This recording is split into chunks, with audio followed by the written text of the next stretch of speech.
Hello guys, ito na yung ginawa na snacks ng kasama ko dito guys na ibang lahi.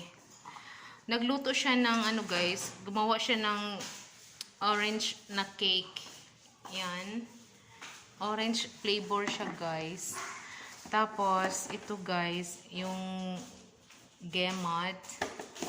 Then gumawa rin siya ng ano guys, sandwich na manok chicken sandwich. Yan. Nilagyan niya ng mayo chop. Bali, mayonnaise plus ketchup. O, diba? Tapos na rin ako sa pagsusorting ng mga pagkain, guys. Nilagay ko na sa mga aluminum na boxes para ipamigay sa mga kapitbahay, guys. So, tapos na kami guys. Thanks for watching.